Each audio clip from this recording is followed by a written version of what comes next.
mission, our goals today are to talk about two broad topics. One is to give you a review of a long-term project that we developed and some of the results that were born out of that process.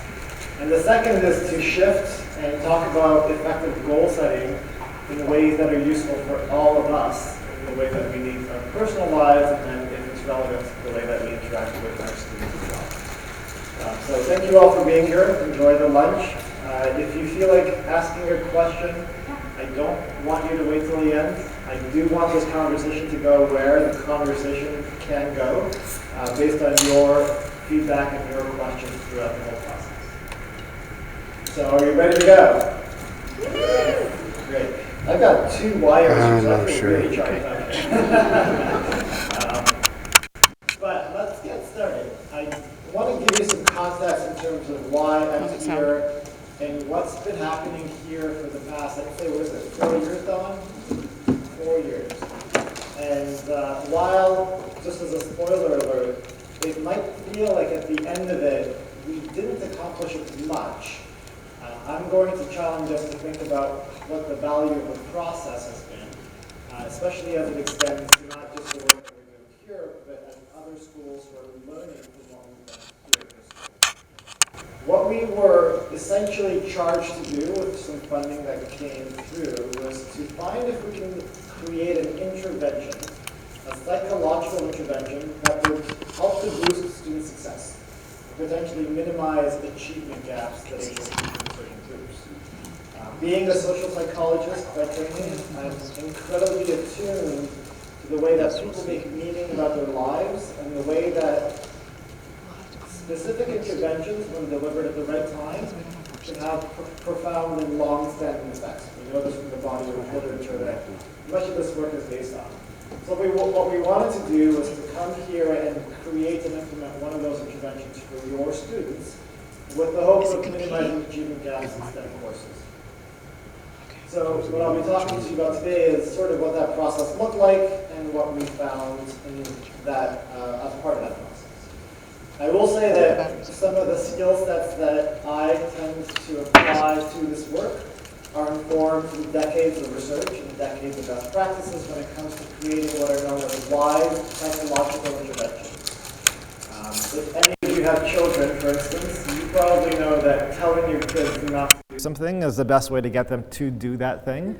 And so we can't come into your classes, or you can't go to your classes, and tell your students to have these adaptive mindsets that will basically serve them beneficially in the long term. There are ways in which you can embed an idea without ever having to directly tell those students that that is the idea that is worth contemplating and digesting. And so the set of strategies that we use to embed ideas are what are known as wise psychological interventions. Now, before we go into those specific strategies, why do we focus on psychology at all? Well, because we know that psychology isn't how we make meaning in a single moment, but rather the patterns of interpretations that we have that shape recursive processes. If I get a D in a math class, and my attribution to that D is that maybe I didn't study for the right sections, maybe I ought to go speak with my professor, maybe I should join a study group, then chances are that what will ensue is that I'll study more, I'll be more prepared for that next test, and that I might actually get a better grade. Now, in response to that same D, what if instead you made the attribution that I'm not smart enough, I'm an admissions error, and I shouldn't be here at all, and so I'm not going to study with peers, I'm not going to ask the professor for help, and chances are I will perform more poorly on that next test, which in turn does what? Confirms my initial concern that maybe I'm not meant to be here. And so the way that we make meaning sometimes reinforces itself by the consequential behaviors and outcomes that ensue. And where psychology plays in is trying to find those adaptive mindsets that in those moments of ambiguity, in those moments of challenge, allow students to engage with the resources that are there to support them, knowing that those resources will help them set them on a better, more positive trajectory. But absent those narratives and absent those interpretations, sometimes we do find patterns of greater disengagement and further worse outcome. And that's why psychology plays an important role, is understanding when those moments of ambiguities arise and how to embed adaptive mindsets in those critical moments so that you essentially set off this more positive recursive cycle. So knowing why this is important, how do we do that? Unfortunately, despite our best intentions, well-intended and common sense strategies for intervention design do not always work, because sometimes they can backfire despite how intuitively appealing it might be. Let's tell students that they're great. The self-improvement, the self-esteem movement is a great indication or case study of how that does not work. Telling students that they're fantastic and they're incredible at everything that they do doesn't have those long-term beneficial effects, because they become attached to that positive outcome and not to the process of improvement. So there's a lot of case studies where the common sense approach doesn't work. And there's a couple of really important reasons why we try to make intervention design from a theoretical approach rather than a common sense approach. Because the common sense approaches, although aren't always wrong, they can be wrong sometimes. And when they are, it's hard to know why they've gone awry. Where instead, if you approach an intervention design from a carefully designed theoretical framework, then you know what kinds of outcomes to look for to detect whether your intervention was or was not effective. And so that's why it's not recommended that we use these common sense approaches. And then the other wise component is recognizing that any intervention by itself that focuses on the student will not be as effective as an intervention that also takes in an understanding of the context. So you have to understand the beliefs and the attributions that students themselves have, and then how that interacts with the situation itself. Another quick spoiler alert here. When we first were charged to do this work, my own expertise comes from a set of interventions known as belonging uncertainty. In fact, I was a co-founder of the College Transition Collaborative, which was based out of Stanford University, where we took the belonging uncertainty interventions that had positive demonstrated effects in reducing achievement gaps, and we scaled those across 22 different schools. So just coming off the back of that, and working with Don and Julia, I thought, great, what we're going to do here is deliver that same intervention that is showing these incredible effects across 22 other schools, where we know that as students transition into college, they just don't know if they belong. They wonder, why is it that I feel uncertain? Why is it that I feel like I don't know how to navigate my social circumstances? And delivering this intervention is what these students need. That's what we thought. Unfortunately, or fortunately, we relied also on a process and a mechanism that helped us verify whether that was indeed the attributions that students had here or not. And what we found is that it was not the case at all. And so that's both a testament to the incredible work that you as faculty and as staff are doing to foster that sense of belonging among your students, which is great news for you, but it's horrible news for me, who in the beginning was trying to design this intervention, because that sent us back to the drawing boards in terms of trying to figure out what is it that students at this school at this time can benefit from.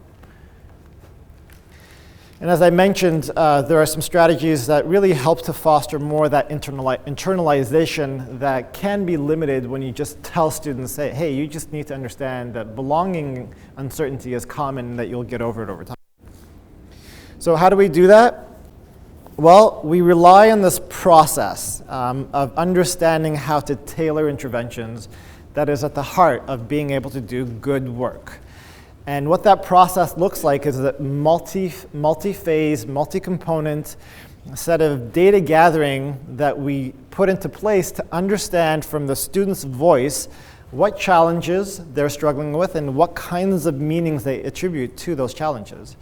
And so what we did here at AWC was to work with students at various stages to understand how we can do that, to really understand not just whether to intervene, but how to intervene with students. What is the psychological vulnerability that students here were contending with that we could deliver and develop an intervention for?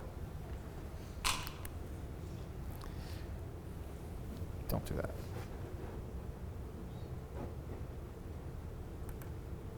Maybe that'll help. So understanding that process, and I'll go through what that process looked like a little bit in a couple of slides. We also know that in terms of the delivery of whatever intervention we ended up landing on, there are also these key elements that we needed to be mindful of. So for instance, as I've mentioned, we really need to avoid a deficit model. We can't go into this experience telling students what we learn about their vulnerabilities and how they ought to improve those vulnerabilities. That just does not work, because psychologically, all of us included, there are a few fundamentals that are interesting about humans. One of which is we are motivated to see ourselves as adaptive, competent individuals.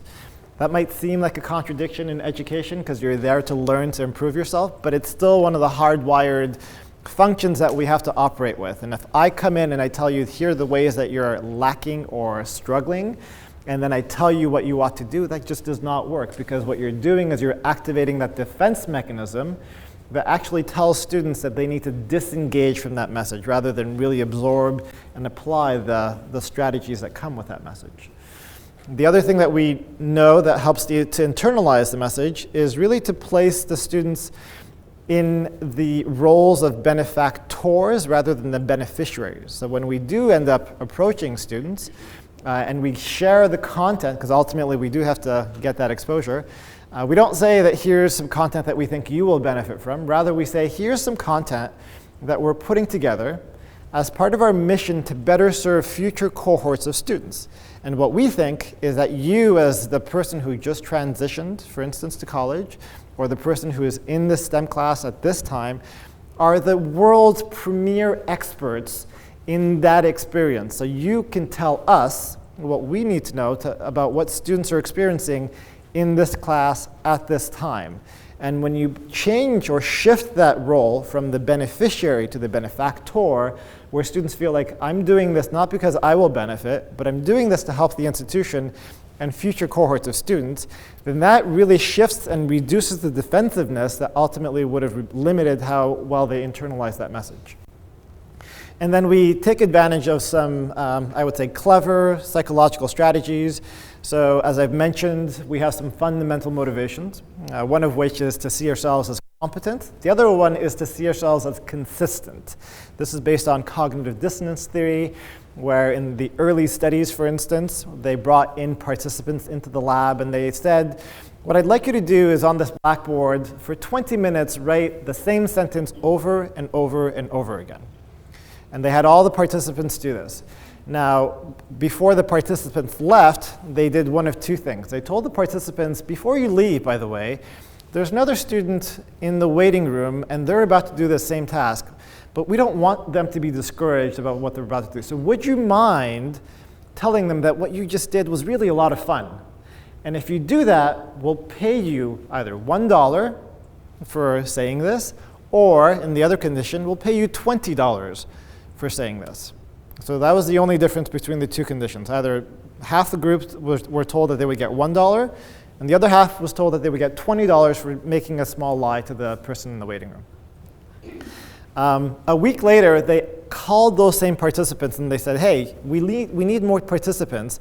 Would you mind coming back and doing that study again? And what they found, ironically, is that the students that offered $1 were more likely to come back in and repeat that same boring study, because in their minds, they just did something that was really boring, and then they lied about it, and there's no clear reason for why they did that, because $1 does not rationalize having done all of this. And so in that time between when they did the study and when they were asked to come back, their mind had to do all these acrobatics to make sense about why I spent my time doing this and then lied about it. And the only way that they come to rationalize or understand that is that maybe I didn't dislike it as much as I thought I did. And that's some of the psychology that we all are prone to, is that we have this need for consistency.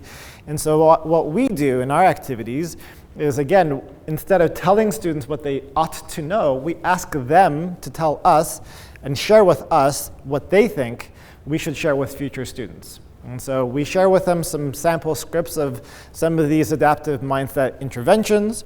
We say it's for future cohorts of students, and then we ask them to tell us, or to share with those future cohorts, what they learned. And by writing it out and now becoming the voice of that adaptive message, they're more likely to internalize it because of these mechanics that work under the hood.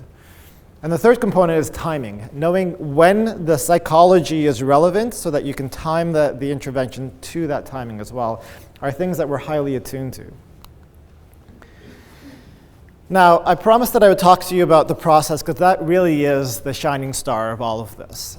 We have relied faithfully on a process that we know gave us the best guidance in terms of where to steer the ship in designing the intervention. As I mentioned earlier, I came into this project gung-ho and convinced that a belonging intervention, a belonging uncertainty intervention, was the way to do the intervention. In terms of trying to verify that, we conducted a few stages of data gathering. The first one is what's known as a sort of a survey, a qualitative survey that we send out to a small sample of students to see what kinds of challenges they have and what kinds of attributions that they come up with. And what we learned from that initial testing or surveying was exactly the thing that I did not want to hear at that time, was that in fact, students here had a very strong sense of belonging. They felt supported and encouraged by the staff, by the faculty, by their peers, and they didn't feel this sense of hostile anonymity or hostile competitiveness that you find in other schools. But where we did find that they vocalized some concerns were things like having a mix of both growth and fixed mindset. They showed greater levels of math anxiety. They reported difficulties staying focused, time management, and having clarity for long-term goals. They had language barriers, and age tended to be sources of vulnerability. And other difficulties that included financial aid, commuting, and other life demands that competed with their academics. So we captured this wide net of areas that we thought we could now start to dig more deeply into. And we also captured and asked them about some solutions that they thought were relevant. And here's a sample of things that we heard from students: believing in yourself, get more support from profs, set more effective goals, develop a strong mindset. So students were already attuned to some of these areas, and they offered these strategies. Based on that wide net that we cast to understand what are the general themes that we come up with, we then coordinated and implemented smaller focus groups with students here to really capture the narratives and the voice of the students. How is it that they're articulating these challenges through their voice, so that could be the basis of the intervention that we landed on. So the second phase of this process was to have these focus groups with students to understand how they're articulating and manifesting and experiencing these kinds of themes. And here are some of the challenges that came up. Again, self and time management became very highly ranked as areas of need. More positive mindsets throughout college, persisting through difficulties, feeling like they're not able to explore their passions. Academic identification, they wish that they had greater confidence. They wish they had greater clarity of purpose, and a few other areas of academic identification. And the solutions that they offered also in response to these areas was things like setting more effective goals and finding greater sense of purpose. So now we had a very clear direction for where we can go in terms of an intervention design. So where did we go from there? Well, as we thought about goals and goal setting, which is kind of where the insight and the data was pushing us towards, we also relied on past evidence on the effectiveness of goal setting. And unfortunately, despite its wide prevalence, goal setting is something that we're introduced to from a very early age. We're consistently reminded and recommended, suggested to set effective goals. But it turns out there's not a lot of demonstrated positive impact in terms of how that is experienced in the college and in the school context. So why is that?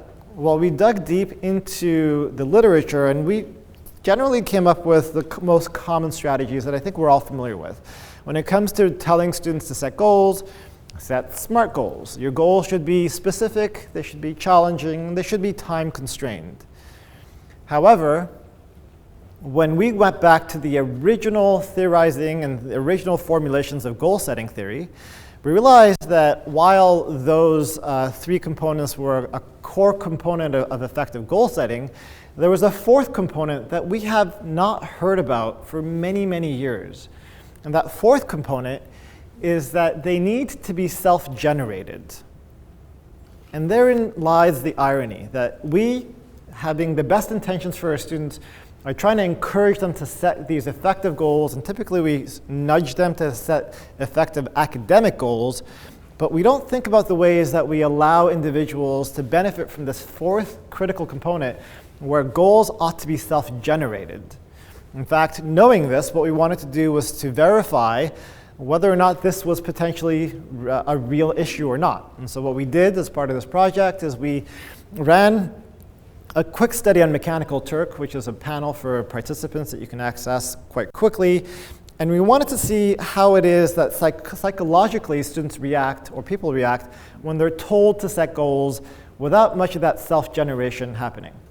And so we had 255 participants randomized to one of three conditions. In the first condition, they were told to set 5 important goals that are relevant to their lives.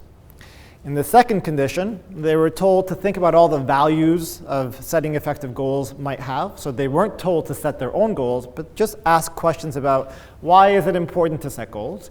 And then the third condition, which is a control condition, they were just basically given some dependent variables to see how the comparison between the three groups ended up.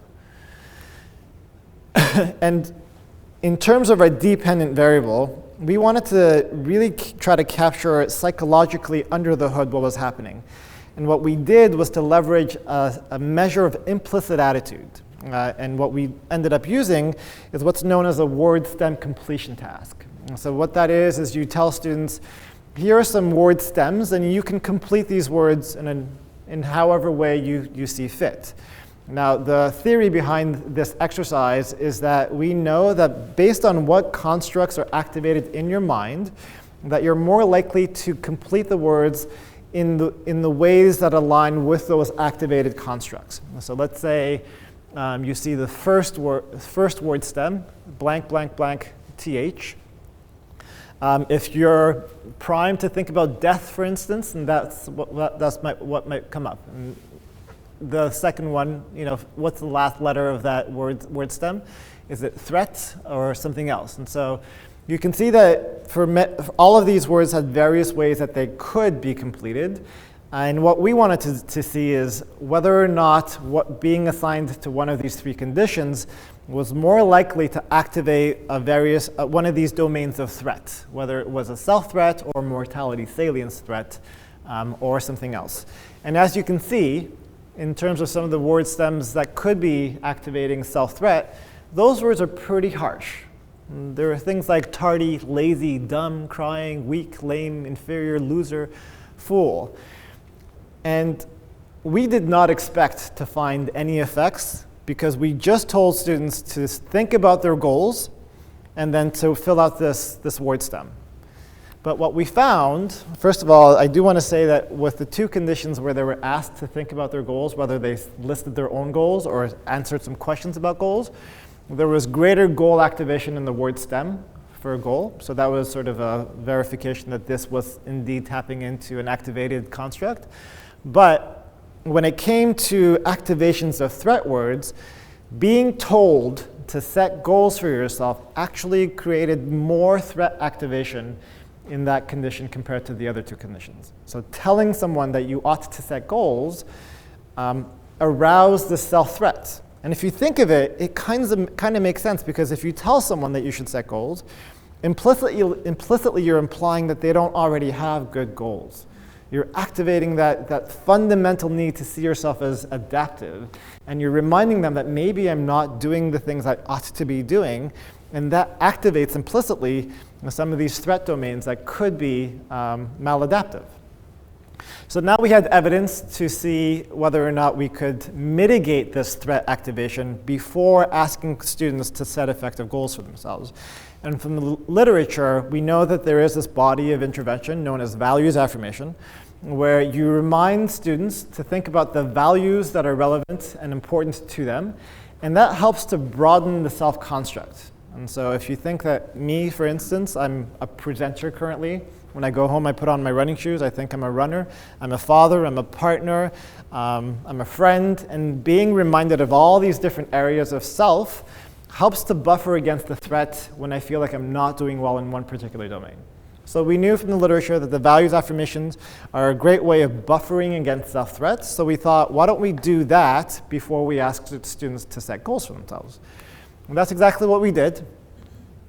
We assigned students to either an affirmation or a control condition before they were asked to set important goals for themselves. Now here is where the disappointment occurs. Despite our best efforts, we did sample from a number of students across STEM classes. There was what's known as a failure of random assignment. That means that the students that were in one condition compared to the other had a set of differences that were not evenly distributed across both conditions. And because of that, it's very difficult to make conclusions about the outcomes of the intervention. That was unfortunately a sort of a critical limitation of this study, which meant that we could not interpret even some of the beneficial effects that we found. In fact, we found that those in the control condition had some of the more pre-existing adaptive mindsets. So you would predict that finding a beneficial effect would be even harder to do, which is exactly what did end up happening. We did find some beneficial effects of the intervention, but because of the random assignment, we could not reliably make inferences about that.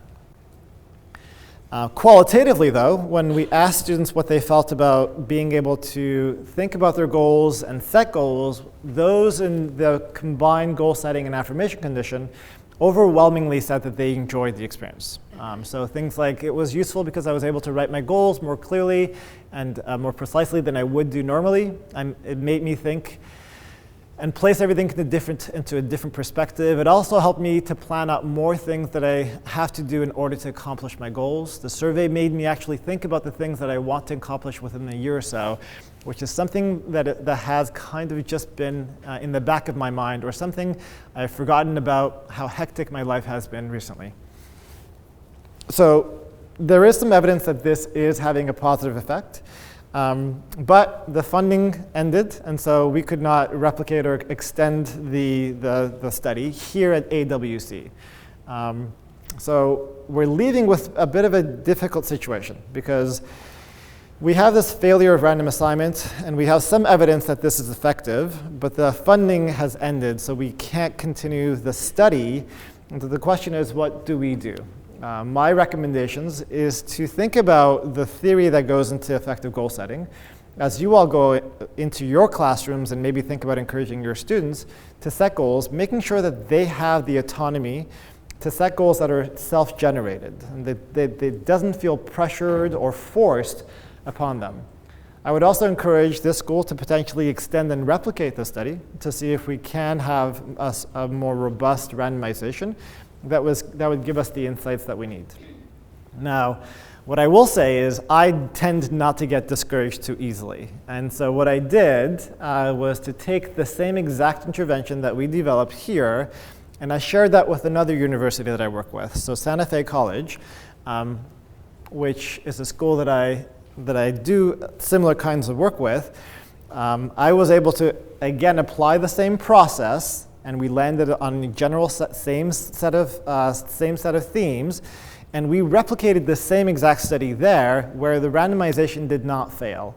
And indeed, we found the beneficial effects of this combined intervention, especially for those underrepresented students and women in STEM fields, that they benefited the most from seeing both the affirmation and the goal setting compared to those who just saw the goal setting intervention. So what's really powerful here, and this is the second time this has happened, is that here the work that we've done has become the basis for insights that we did not know about. This is an entirely novel intervention that's never been designed or implemented before anywhere else. And it was spawned from the work that we did here. The same thing I will say is what we learned in terms of the belonging intervention. And so as I mentioned before I came here, we were spreading the belonging intervention everywhere. But what we learned is that belonging uncertainty is not relevant for all students on all campuses. And in fact, that insight is something that I shared with my collaborators who indeed did an institution level comparison, and they found that indeed some schools, and some students at some schools do struggle with belonging uncertainty, but not others at other schools. So again, it was the work that we did here and that process that we put into place that gave us these insights. So I want to maybe end there. This has been the journey that we've on. This is where we've landed. The work that we've basically pioneered here has had an impact. I would hope here, but also in other institutions. And as this theory continues to develop, I'm hopeful that it will continue to reach more and more students. But I want to stop there, pause for some questions, both in terms of the process or the theory, before we shift to our next topic. Yes, go ahead.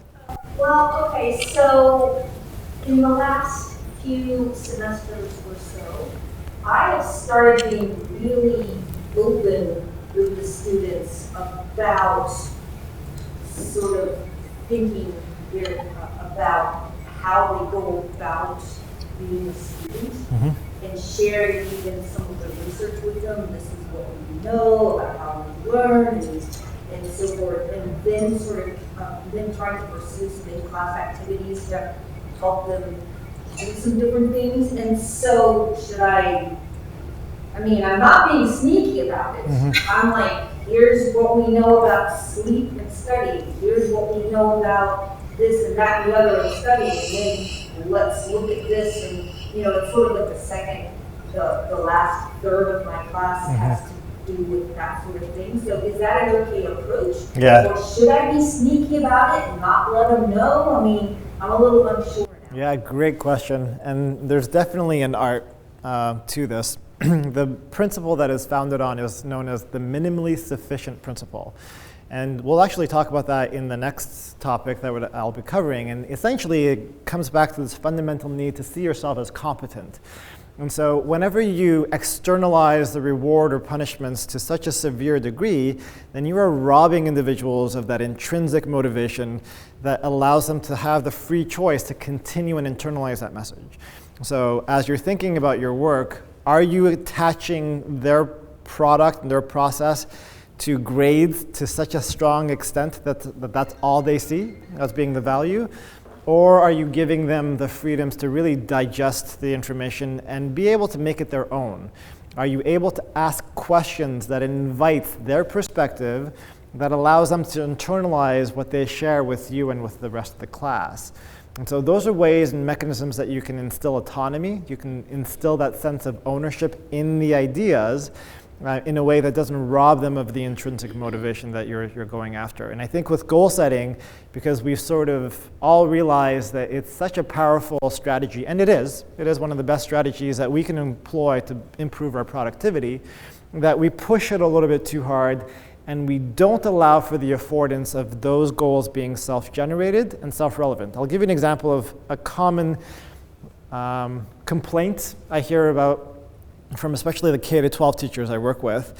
And they say, I hear what you're saying, I've applied these concepts, I encourage my students to think about their own goals, but I get young students telling me about what they hope to have for goals, or is that when they grow up they want to have nice cars and attractive partners. And that's not a real goal, they complain to me. And I say, well, it is for them at this time, and it allows them to connect with thinking about the future.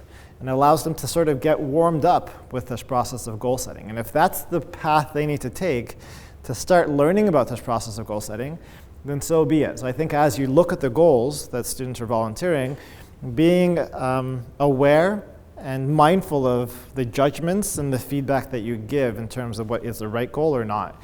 And encouraging them to really take ownership and see the value of their own goals, not by telling them that it's valuable, but asking them why they think it's valuable. Does that help?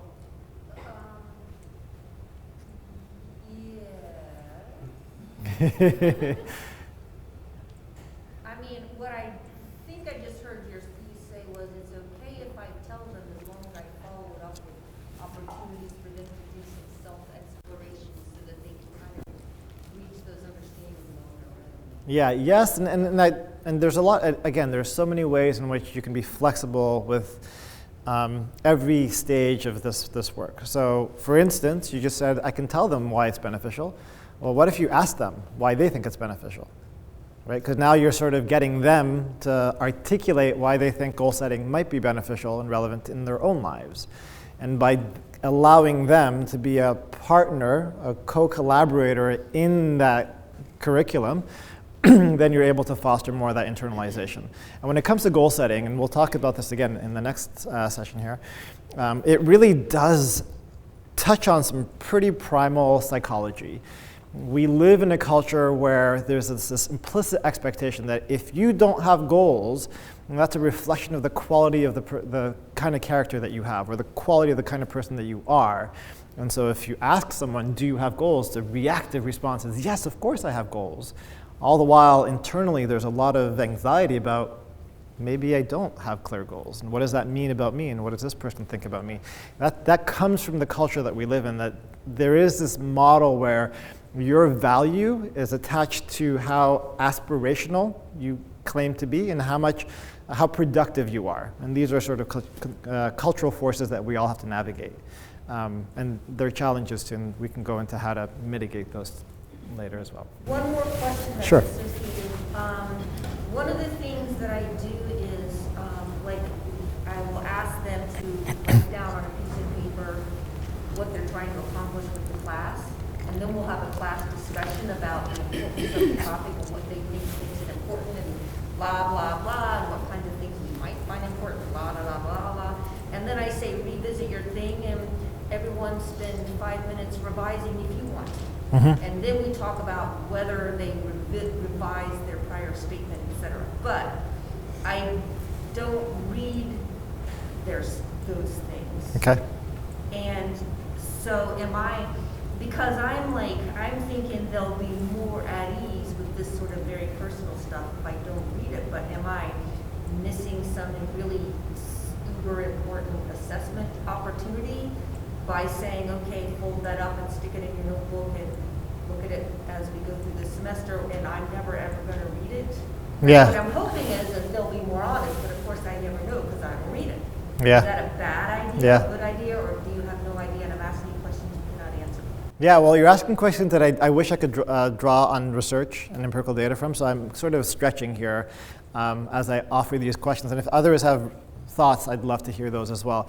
I will say that I think fundamentally, again, one of those core components of an effective learning experience is feeling like your contributions as a student are seen and recognized and valued. And so as you're thinking about, should I read these, I would encourage you to read them, but not in a way that is tied directly to evaluation. And instead, maybe use that as the basis for a conversation, a casual conversation saying, hey, I really was intrigued by this response that you had or this goal that you had. Tell me more about it. And invite inquiry, demonstrating that you've put in the time to read those goals as a personal self-disclosure, and that you care about the student's growth on a personal level that's not tied to evaluation. I'll say one more thing. What we learned from this intervention, which again is not something that's been done, is before you jump into the goal setting, maybe there's a way of creating a buffered sense of threats. And how we did that with this intervention is to get students to think about the values that are important to them. So tell me about why, and you do this in a very free format. I'm happy to share the content and the materials with you if that's useful. But if you get students to just basically articulate what values are important to them before they start writing about goals, and oftentimes the values that students most often report are important are things about relationships and contributions and growth. which may not necessarily be directly connected to the academics, which actually is a good thing because you're buffering a wider sense of self, then you can maybe make the link to thinking about your values. What are the goals that will help you achieve those values? And so you're starting with a buffered sense of self, which then can transition into a goal-setting activity that may not be as susceptible to the threat activation that we showed as a threat here. Does that help? Yeah, and certainly feel free to reach out. The materials we've developed here, I think, are IP of AWC because they were born here, and I'm happy to share those with you. Yeah, great questions. Thank you. Any other questions? Yes. So I have two questions. The first one is about the timeline of the data collection. I do understand that you've got a survey, you've got your focus group, probably like interviews, one-on-one. Was any of the data collected pre-COVID, during COVID? It was all pre-COVID. Everything was pre-COVID here. But the one in Santa Fe was after? Or during? It was right at the beginning of COVID. Okay. But sorry, let me backtrack that. That was the year before COVID and the year of COVID. So we replicated that one as well. Okay. Can you associate any of the findings to the pandemic at all? Or? Yeah, great question. We don't have specific DVs that tapped into the COVID experience and response. What are your thoughts? Where are you thinking you're curious about this? I mainly teach in San Luis Learning Center, and that actually takes me to the second question as the population, like the students. You said the STEM students, right? Yes, that's correct. Randomly selected. Correct. Did we have any sorts of students from San Luis Learning Center, or were they mainly Yuma campus? I believe they were mainly Yuma campus. Yes. Yeah. Okay. Yeah. Again, that's something that I do in my classes now that we've got our multilingual equivalents of composition, English 101, English 108, which are basically English 101 and 102, and I don't know the percentage, but in San Luis, probably like more than 95% of students are multilingual. And I would say I'm very curious to read the qualitative part, like as for goal setting. But just in informal conversations that we have in our class or in one-on-one like conferences during my office hours, the types of goals that I hear my students, which in San Luis, which is right at the border, like being the first in their family to go to college, or making their parents proud, etc. And again, talking like Dr. Kaur was talking about that. Students being loosely connected or discontinued, during COVID. I was just wondering, like, if you ever want to replicate, would you consider our San Luis centers and maybe do a comparative study of the types of goals? I do understand that you got lots of great, findings and interpretations on the qualitative part. I was just curious if you want to continue this experiment by replicating it, whether you would be interested. Yeah, absolutely. I think it's worthwhile because we are still just at the dawn of this intervention, so we really want to have a more solid foundation before we make larger claims. And the more we have an understanding of the contextual moderations, so how it differs by different populations and different locations, it helps us understand what the boundaries of this intervention is. So absolutely. And I will mention that there's a lot of complexity that comes with even the seemingly simple intervention. So as we talk about culture, the demand conflict or goal conflict that is aroused in some individuals is pretty palpable. In thinking about an example, there's a story of a young freshman that I'll never forget. So he was the first in his family to go to college. He comes from a single parent household, low income, with multiple siblings, and he is the oldest of all the siblings. And as he gets to college, he has a bad day, he gets a bad grade, and he calls home and he realizes, I always choke up on this one. And he calls home and he talks to his mother, and before he's able to sort of talk about his bad day, his mother starts to tell him that the roof is leaking and that he was always the one who would fix the roof. And so now he's feeling conflicted. He's like, why am I here wasting my time when I could be home helping my family? And that kind of cultural conflict is hard to actually capture, understand fully, and it comes from so many different sources. But it is a very real part of every student's journey in terms of having clarity around, why am I doing this? The three common questions that students ask themselves along their journey is, can I do this? Does it matter? And do I belong? And so understanding that as students navigate challenges and difficulties, how they answer those questions in their minds will determine whether they stay engaged or not. And when it comes to goals, having clarity about the purpose and the goals to be able to get to where you're going is incredibly important. But they don't always have that clarity. And so, yeah, great question. I'm happy to give you all a pause. I am going to speak at you again for another 45 minutes if you're willing. Also just happy to keep going if you want, but if you would like, let's take a few minutes break and come back in 2 or 3.